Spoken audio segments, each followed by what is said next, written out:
Hello everyone, and welcome back to our Beastmen campaign for Mortal Empires. Now, after praying to the Dark Gods and tinkering around on my computer, I managed to get things sorted from the blue screen of death I encountered when I tried to record this episode before. So, fingers crossed, I'll actually be able to get this episode recorded. Now, it does mean that I'm going to be following the same steps as I did last time, so I know what's going to happen up to a certain point. And after that, well, it's just going to be business as usual. So, with that said, as a quick cap from last episode, we basically fought a whole bunch of dwarves. We managed to take Migdal, what's it called? Migdal Fogelbarak down here from Clan Drazkarak, or Karak Hirn if you're using the vanilla naming system. And we also managed to take Mount Gunbad in the World Edge Mountains. There was some other stuff as well, like us building the Hearthstone at Dwarf once more and having the Wood Elves declare war on us.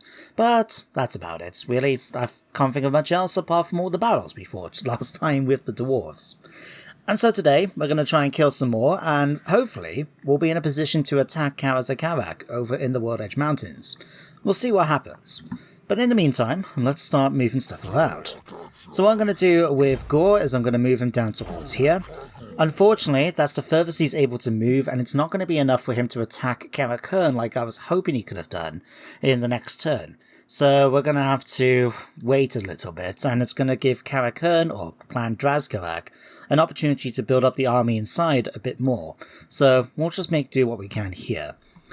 Now with Molokh, I'm going to keep him here near Dwarf.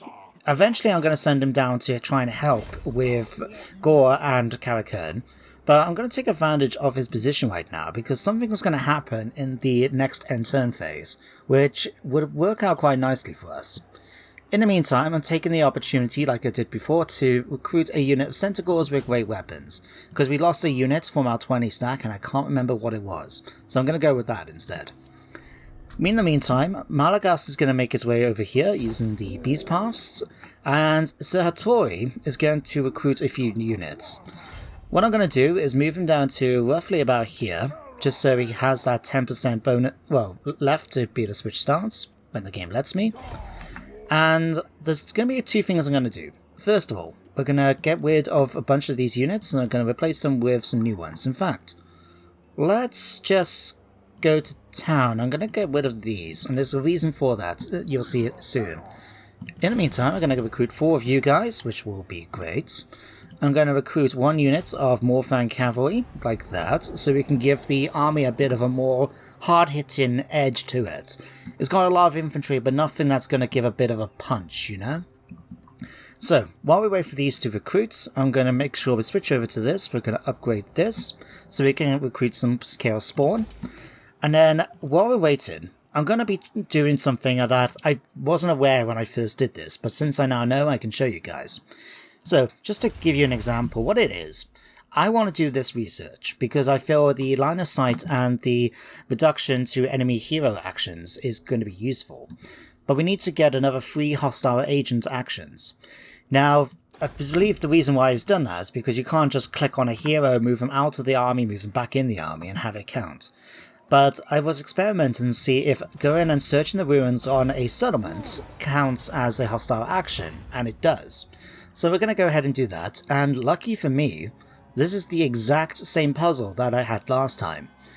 Now, I managed to figure it out last time after spending a couple of minutes going through it, but just to cut things quickly, I'll quickly show you. So that one has to be the blue 4 because we already got 1, 2, 3, 4, so that one's not it. This one then has to be a blue one and a purple one because we need them down here. This one has to be blue because that one has to be purple because the purple one there. So we've got a blue one here, we've got a red one here, and we can't have any other purple ones. So that has to be yellow and this one has to be red. So we click that, we got 1,000 favor and picked up a doe. Like I said, nice and quick this time round. I think that's all my armies moved, so we're just going to go ahead and quickly do all of this. Slugtongue is going to finish off the skilled leader of the Ranker's Horde, giving us those bonuses for our fast units. For Dance, I'm just going to go ahead and give you Shadow Height, because the only other one to do is Indomitable, and I can't feel bothered for that. Galak is going to get Uncanny Senses. The research, I'm going to finish off the Kalkengard Larder, so we can give the Vanguard deployment and charge bonus to Malagos's Minotaur units. And I think that's really everything. Oh yeah, we could upgrade to Hattori, and I will do it eventually, but we don't need to do it now. One thing I will do though, as I just remembered I forgot to do it after last time, is I'm going to recruit for him the Butchers of Erengrad, the Minotaurs with Shields. Again, another hard-hitting unit to add to the roster. Now with all that done, we can hit end turn, and wow, I managed to beat my original time by like 3 or 4 minutes. That's cool. So this is where the interesting turn starts off, with Commander Bernhardt heading towards Dwarf. Now, when I did this before, I had no idea he was coming out of the fog of war. All I did was want to recruit a unit of Centaurs before I send Molokh in wherever direction I was going to send him. I couldn't remember if I was going to send him to Wissenberg, you see, or to come down and support Gore. But this happened, so I'm quite happy to let it go. So we're going to go ahead, auto-resolve the fight. We managed to win pretty easily. Make about 5,000 favour, if I remember right. There we go. And I'm just going to go ahead and replenish the troops. Nice and easy. We managed to pick up Warrior Bane, and we can also see now Espith is attacking Einschatten. Now, if it was just the infantry, I could probably have fought this in one. But given that we're fighting Hellstorm Rocket Batteries, Demigryph Knights, and Espith on Dragon on her dragon, her Carmine Dragon, if I remember right, this is not a battle I feel that I've got a good chance of winning, so I'm just going to hit the auto resolve. Now, something I will point out is that there doesn't seem to be any penalties for losing a ritual site after you've done the ritual.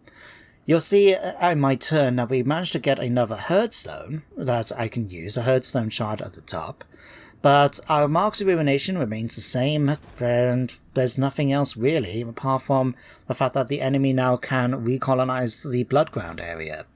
So, one of those things. We're also going to be losing another one in the next end turn phase. As you would have noticed, Volkmar the Grim is sending an army up towards Erengrad, and when you see him attack, you'll know why I can't win that fight. But in the meantime, everything else is going pretty much according to plan, including this. Wolfric is offering me a non-aggression pact, as we will pop up in a moment. There we go. I'll accept it. I want to try and improve my reliability, so any alliances we can keep will be quite useful. And I think that's all the big events this end turn phase, so I'll see you back in my turn. So to start things off, we've got a new trait that we got for defeating Morgan Bernhardt. Now this was quite nice to see when I first saw it, because last time I played a campaign using OVN's Lost Factions, we didn't get any defeated lord traits for defeating the legendary lords, so the fact they've introduced that now is quite nice. Admittedly, I suppose I would have liked a bit of flavor text, but that's just me nitpicking. But nevertheless, minus 10% upkeep, not so useful for the Beastmen, but it has its uses with the Ogre Man-Eaters that we currently got in there. We'll go to the Warrior Bane, we lost that. Okay, that's a little new, but don't matter. Not going to be recruiting any more chariots anytime soon. And let's start moving people around a bit. So, we need to head down here. Now, if I do this, as you can see, we're just out of range, so we're not going to be able to do it. Instead, I'm just going to move them into the trees here. I'm going to get him raiding because it gives me 1,000, well, in fact, I'll hover over. It gives me 1,000 favour. And it's very useful considering that we need to get 20,000 in order to get the long campaign victory. Whether or not we go for that, I'm not too sure, but we still need to get 10,000, I believe, for the short victory. So he's going to do that. Over here, Molokh is going to head back into encampment stance. In fact, no, we're going to try this. Last time I did this, I wasn't successful in the ambush, but if we try this time, we are. Now, the reason why I want to go after him is because when I did this last time, Scally Quarrel Seeker, came back with Belagar and 2 full stacks in order to come and attack my Herdstone when I sent Molokh off to try and help out with Gore. Now, that's new. I normally get the banner of Swiftness, well, I did last time, so raise the standard. I'll take it, I guess. We'll go ahead and kill the captives, like so. Raise a standard. Spawn and Wrangler will be getting that for somebody soon. And then in the meantime, you can head back then to Dwarf. The reason being is that if I put them back into hidden encampment, that full stack that's at Wissenberg is going to make its way down to try and attack. So I might as well kill off some more Humies, eh? So you do that. You now can head back and join up with Sir Hattori. And we can still use the underway to make, the beast pass to jump down here. And now I'm going to get you to head down slowly as well, just so you can... Oh, actually, in hindsight, let's just move the beast pass. Usually I just jump straight down here so we can see what's going on. But I'm just going to come here. One thing I'm going to do is I have to keep an eye on Karak. When I did this last time, someone burned down the city, which sucked, because that is where I want to put my herdstone. So the fact that someone burned it down meant that I lost out all the potential beginning points I could have got for putting the stone up. So hopefully that doesn't happen this time. So, you've now moved, you've now moved, you've now moved, and you've now moved. Okay. Let's quickly do some level ups. So, Molokh, what I'm going to do with him is give him Call to Violence and Unrelenting Savagery. That gives me the bonus to leadership. This allows me to increase the infantry under my command. Now, a lot of my troops are near level 7, if not already reached it, and I figured the 15% physical resistance will be quite useful. Now, I don't know if the Beastigore aspect of it counts for the Pestigores as well, because these are technically Beastigores, but we've already got a whole bunch of extra bonuses for them already. You can see already we've got regeneration for all of them, so very, very useful. Let's see, for Dance, I'm going to give you Uncanny Senses, so you can finish off that. I'm still trying to keep him on foot, rather than using him as a charioteer, simply because I like the idea of being able to use him. Excuse me, I don't want that one, I want this one. I still like the idea, you see, of sending him up on the walls to help any siege assaults, so that's why I'm doing that. So Hattori will get fueled by blood, and I'm going to go for evasion, so we can unlock these eventually. Alright, Gore could potentially give you the final tier here, but I'm not going to. I will... Oh no, because you're already raided, never mind. So we'll skip past that and hit Intern. So here comes our Bernhardt, leading our full stack towards Fieldorf. Any second... There we go, failed to spot the ambush. Goodbye. That was nice and easy, wasn't it? Now, let me think. Got a nice bit of favour from that. I'm just going to take the unit replenishment once more. And here, Volkmar the Grim is about to attack Erengrad. Now, it's a decisive defeat, and again, if it was just the infantry, I wouldn't be too worried, even with the artillery. But something that, well, how can I put it? For those of you that followed my Musilon campaign, you may remember a particular battle where Volkmar led an army against one of the mountain forts over in the Western Mountains, between Batonia and the Empire. Now, I remember I managed to drive off his entire army, apart from him. And between his magical items, the fact that he's on the war altar and he has the unbreakable trait, it meant that he was able to kill hundreds, and I mean hundreds, of my graveguards and other units, because I had to whittle him down, and he was regenerating his health the entire time, thanks to the Jade Griffin here. So, yeah, I have a healthy respect for the character. And I wasn't thinking I'm going to win this fight with what I've got. Now, one thing I did for was quite cool, though, is the fact that when they recruited the Grudgebringers from Morgan Bernhardt, he's also managed to get a bunch of their regiments of renown. So we got the Coulson's Cavalry that came in Dark Omen, as well as here the Coulson's Guard, which, I don't know, I think that was from Shadow of the Horned Rats. I could be wrong. But he's picked up a few of the mercenary units from the Grudgebringers in the army too, which I thought was kind of cool. But we'll accept the decisive defeat, and we will lose Erengrad. Like I said, there's no penalty for us, so I'm really not fussed. It's just a shame that we end up losing these places. It just means we're going to have to go and chase them down if we want to kill them off. Okay then guys, here we are. Now, we're coming up to the point where I don't know what's going to happen next. What did end up happening, which is I'm going to do a little differently, and you can see here, Age of Discovery, is I'm going to keep Molokh here for another turn or two. Originally, I sent him down to help the siege of Karak Hirn, but then out of the Fog of War came 2 full stacks, as I said, from Clan Erengrad. So I'm going to try and see if we can prevent that from happening, because I nearly lost Fieldorf. Luckily for me, when that happened, they decided to sack the region instead of burning it down or colonizing it. So I was able to finish off the ritual, but I don't want that happening this time. So if we can kill them off before that happens, that will be great. In the meantime, I'm just going to let Gore continue, well, doing what he's doing, because there's not really much else I can do at this point with him. If I lay siege, he's not going to be able to win the fight, so I'm just going to let him carry on. Right. Molokh can stay here.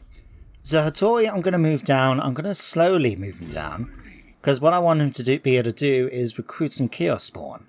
So if I just move you, say, to here, and we'll go ahead into this, let them get their replenishment, but we'll be able to head over here now and grab my hands on some Chaos Spawn units. There we go. While he does that, I'm going to move Malagos forward as well, but I'm hoping to be able to set it up, so... Okay, never mind. Let's use the underway instead then, or the beast path. So I'm going to move you here so you can still reinforce position if the dwarves decide to attack. They are encamped outside Mount Squeakhorn at the moment. I believe that is Grombindal, yeah. There is a full stack hidden somewhere around here, and I believe there's a smaller stack as well. So we'll see what happens as we get closer. For now though, Galak will get training. Kaznor, what can I give you? Probably the Fate of Buna, I think will be a quite good choice. Gore, I'm going to continue focusing on the Devastating Charge, just so we can get that up for when he has his chariots. Stenzel, I'm going to do exactly the same, although... You know what? No, I'm going to give you Will of the Dark Gods. Molokh is going to stay there, like I said. We will put him back into encampments, just in case. Is there anything I want to upgrade with you? Not really. I suppose I could do this, just so I can get that ability Shatterstone, I noticed. And then Verdant is going to...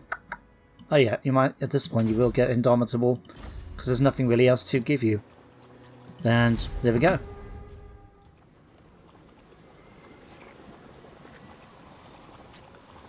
Ooh, interesting.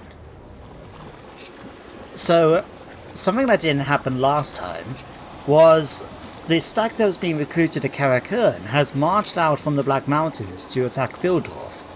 Now, because Molokh Slugtongue was in hidden encampments, they didn't know about him until they launched the assault, and it's going to be a decisive victory for us. Doesn't look like we're going to lose any full units. Goodbye. There we go, that was much easier than I anticipated. I'll take the captives for a bit of extra favour. And it does mean now that Karak Hirn is open for assault, and I'm going to be taking full advantage of that, don't you worry. Oh, excellent, the Dark Moon. So which one do we want to go for? When one falls, for a constant casualty... Oh, that's not really much, is it? 2 turns of 10% replenishment? Ruinous Incentive gives me +4 Bestial Rage, extra Horde Growth and Income, Horde Recruitment Capacity +2. None of these are really that useful, in all honesty. But I suppose if I have to pick one, I'll keep the Rage. But now we'll pop through all of these. And yeah, we are in a position now to take the city.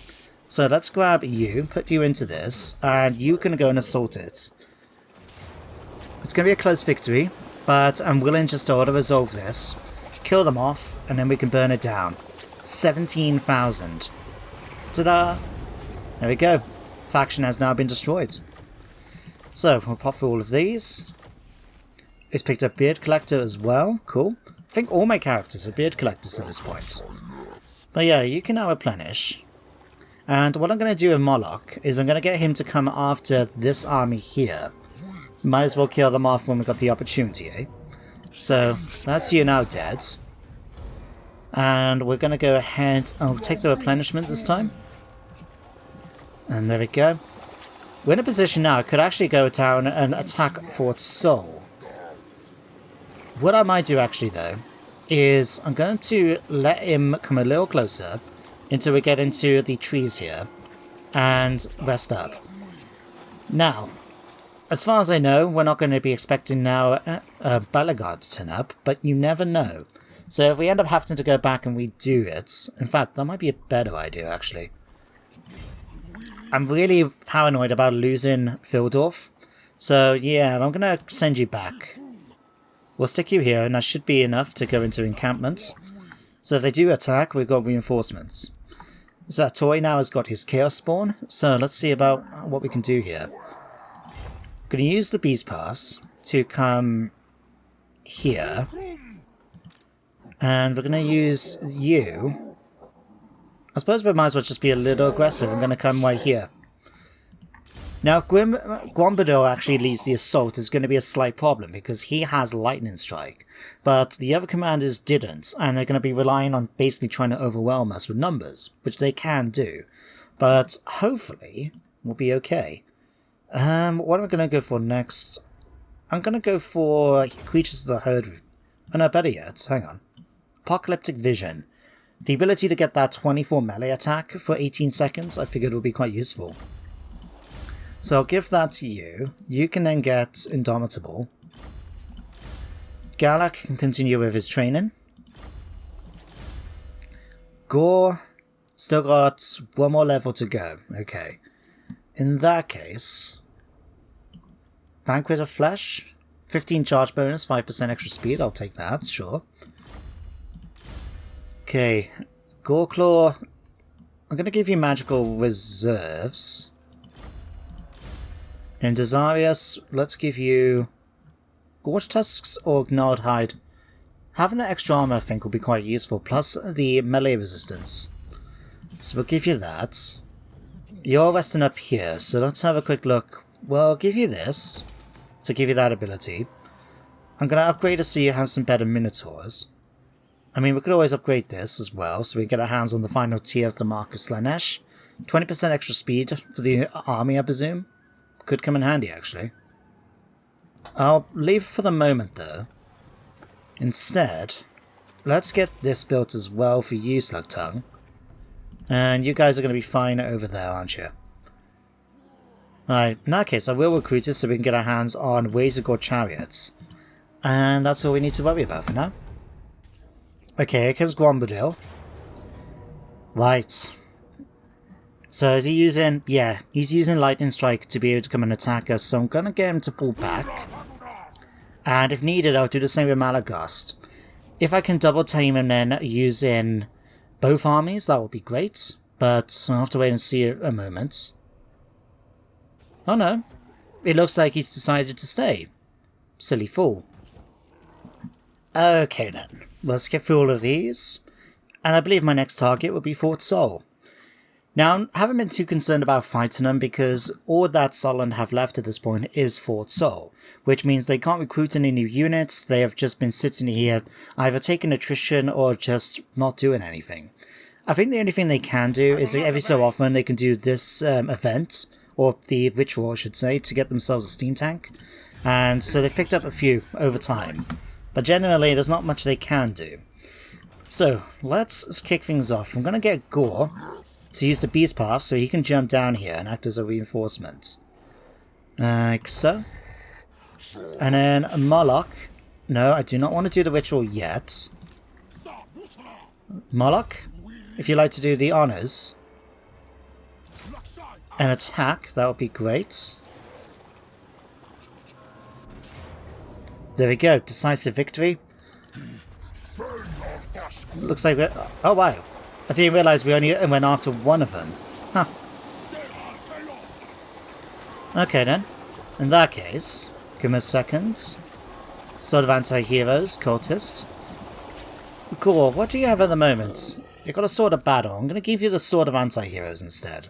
I thought that'd be a better choice for you. Then, next, we're going to have you attack Fort Soll. Again, decisive victory. Goodbye. And... I'll take the raise, I guess. Alright, Trickster Shards, enemy killed. So all that Solid have got left is this one character here. Unfortunately, I don't think I got enough movement to track him down, do I? No, not quite. Well, that's unfortunate. Oh well, if he tries to attack, then he's kind of stuck. He's going to have to try and make his way around to Karaz Asgahar if he wants to try and colonize somewhere. But we do have 54 points now. Is it worth waiting for another 8? Or... nah, I'm going to take the ritual now, just in case we get anything bad happen. So, with that, 54 points. and we've managed to unlock the next stage. Now, the next stage gives us the same amount of herd stones, although you'll notice, like I said earlier in the episode, because we've lost certain ritual sites, we've got those herd stone back. So, yeah, we've got 5 of them to play with now, instead of just the 2 that we should have. Or 3 we should have, I should say. But we can recruit another army, which is what I would like to do. So, with the guys here, if I can click on one of them, Slugtongue. Actually, this is what I want to do. Come on to Rewards of Dread. Go to Lords and Heroes. Now, as I talked about in a previous episode, I think, there's quite a few options here, but the one I want to check out is Gorse Warhoof. Now, he's quite unique, a custom lord from Mixu's Lord Pack, and he's unique because he is a Centaur, rather than a typical beast character. So, I want to go with him as well, because in other Beastmen playthroughs, especially recently, with the new update to them, all the other ones have seen some love. I mean, there's lots of campaigns out there with Tarox the Brass Bull being the faction leader, and of course all these other guys getting recruited. So I want to go for you, and have something a little different. Now, what does that do? Confederation, okay. Does that mean we've already got him then? Let's see. Saratoi, Malagos, Molokh... No. Okay, we'll have to recruit him. In that case, let's come over to Molokh. We'll recruit lords. Gorse Warhoof, beloved father. It's commonly said that Gorse Warhoof is the father of 1,000 young. Yeah, he got around, didn't he? So, let's recruit him. And let's check him out, because I've never actually used this guy before. So it'd be great to see what he's got available. Annoyingly, someone's already spent points on him, but let's see. Score of the Unicorn Lord. Okay. Man Smasher get a level 16. Sons of Gorse. Okay, gives a passive ability for everybody nearby when they're charging. 25% bonuses, 15 charge bonus, missile resistance 20%. That's wow. Okay. Fanatical Acolytes, giving bonuses for all Centaur units, including Fear. Wow. Beast Father increases the creatures like our Razorgores and that. Oh, that one would be good to get. Unholy Fatality gives us a perfect vigor and regeneration. Drunken Bravado gives all Centaurs perfect vigor and regeneration. Wow. Oh, it is a cooldown. Wait. Unholy, cooldown 30% to liquid fortification and +2 uses. What's liquid fortification? Is it from here? Ability liquid fortification, yeah. I have no idea what that does. I guess we'll find out. But he seems like a good character. I'm glad the AI has actually made some decent choices for his skills. Okay, sure. We also got 845, so what we're going to have to do, we'll have to spend some to increase these Centaurs, if we're going to go for a whole bunch of them. And ideally, I would like to try and give him a couple of heroes, but we're going to have to wait a little bit for that. What's he looking at in the moment? He's already got a dugout and a heads on spike and a level 2 building, which means he can get... And he's got 14 per population surplus. Wow. Okay. We'll come back to you. In the meantime, Malagos. Let's see if we can take advantage now and get you to kill off Grombindal. So we'll move you up here. You then can have the honours of starting the attack. Oh, I was hoping we could set up an ambush. Never mind. Okay. Is it worth, do you think, me fighting them? I don't think we'll be able to win that easily if I don't, so I'm going to do this. I'll tell you what, we'll go Raiden instead.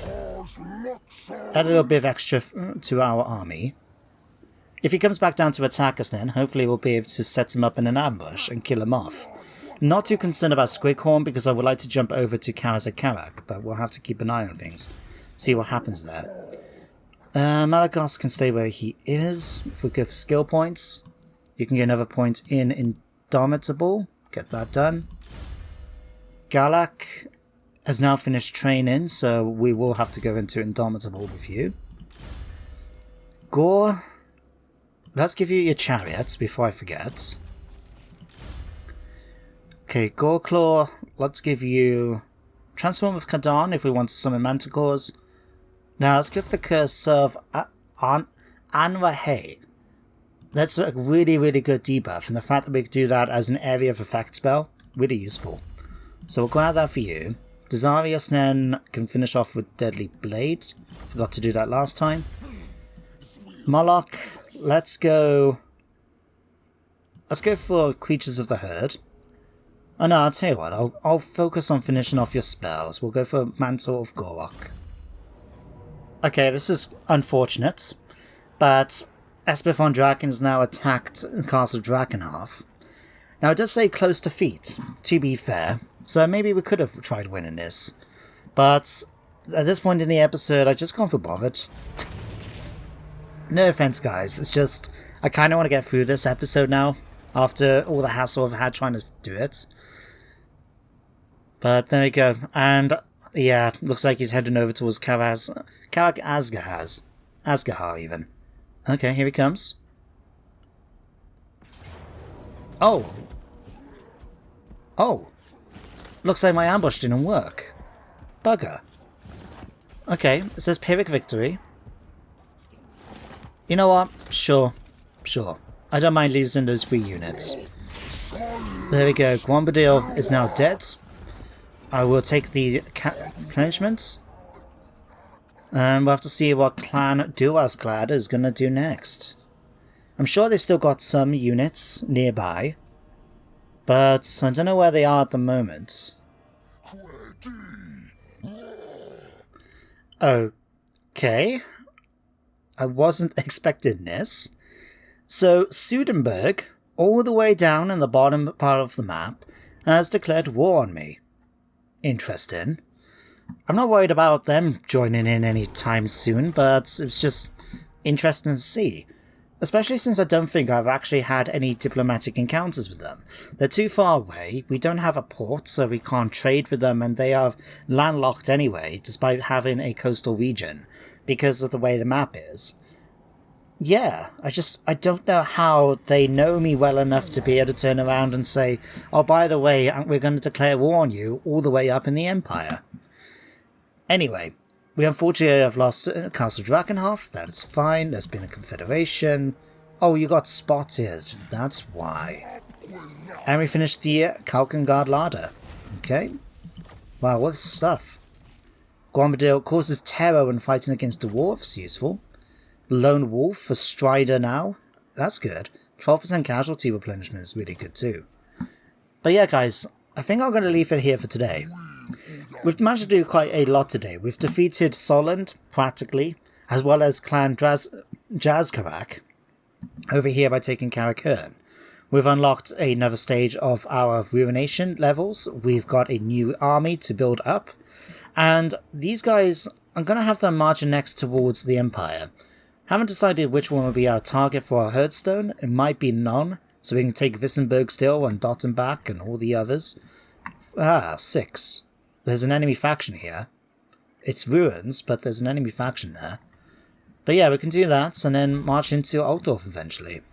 I would like to do that with these guys. And then with these guys over here, I want to put a stone here at Karak, take the whole area, burn it down, and then we can bring them back to the Empire, because at that point, I want to finish off the Empire before anything else, you know?